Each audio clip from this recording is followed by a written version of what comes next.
into with Malay and with English. Selamat pagi, good morning to you. Let's talk Women Talk. Hi, my name is Evelyn and I'm the founder of Prospect Music Therapy, and you are watching WomenTalk Pulse. Today we meet a woman who has turned her passion for music into a profession that reaches out to many through a relatively unorthodox brand of therapy. Watch this unsung heroine here on WomenTalk Pulse.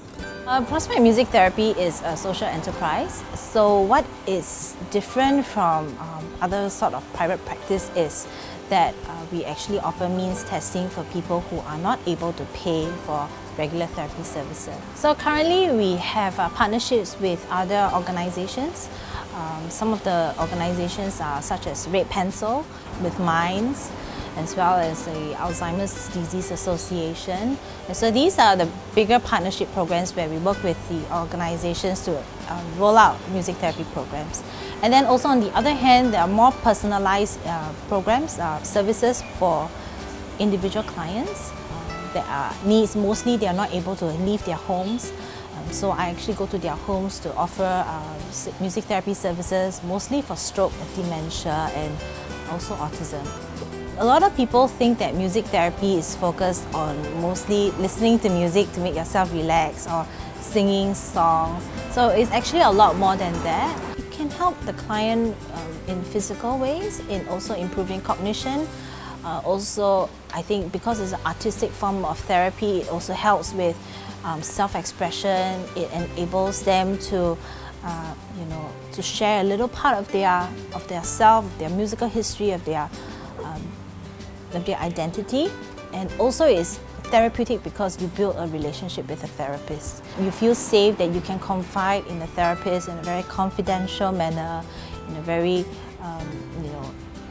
embracing and assuring manner, a manner that you're not judged for what you say or your beliefs, and that is very therapeutic when you have that outlet to speak to someone. When we help families to work with the people, with their clients, of the patients, it actually helps them to see a different side of them, of the parent, for instance, and it actually helps them to have more meaningful conversations and interaction rather than just doing the mundane things of dressing, feeding, things like that. I worked with a client and he requested the song Jibaban, and then he looked at me really forlornly and said, "It's not enough anymore."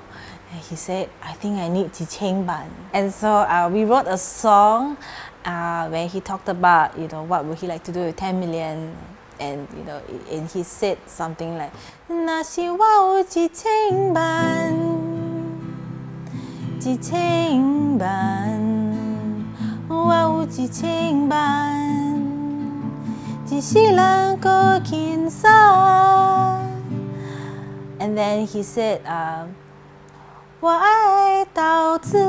want to invest, buy a lot of bus. And then in this song he actually went on to talk about his dreams and what he would like to do. And also, it became a very meaningful songwriting exercise where we could actually have him share about his hopes and dreams. Challenges that we face, I think, is more of a mindset of how we approach disability and mental illness, for instance. And so when we look at it as an illness, we actually try to fix their problems. We try to treat them and try to change them into becoming more like your mainstream people.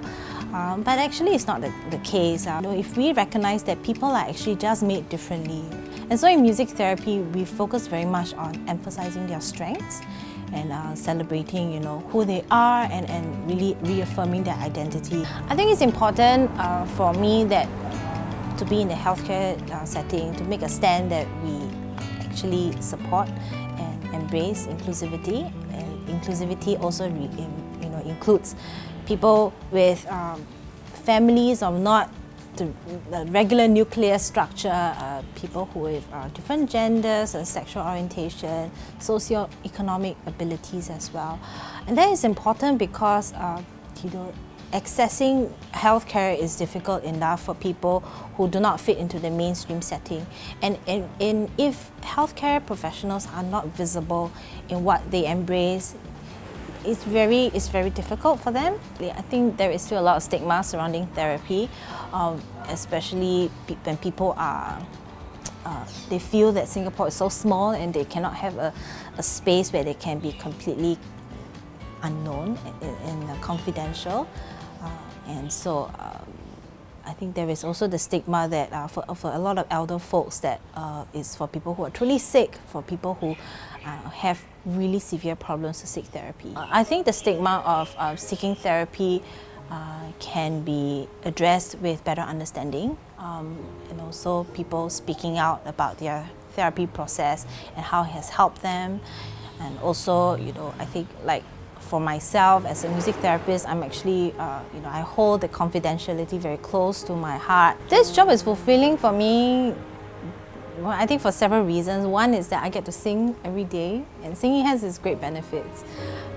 And also bringing joy and seeing progress in people and helping people, and that's really one of the biggest takeaways as a therapist or working in the social service, that we get to see the difference. Hopes and dreams for post-academic music therapy.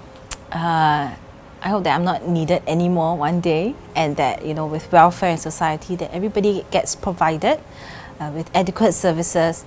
I think that would be the best outcome for everyone. Potential clients can get in touch with me through my website as well as the Facebook.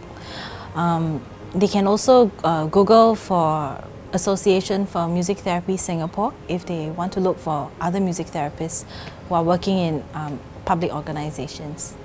Empowerment means that people are recognized for who they are, and everyone is beautiful, and that everyone has very unique strengths and abilities. To celebrate that strength of people, and also giving the resources they need to achieve to their best potential.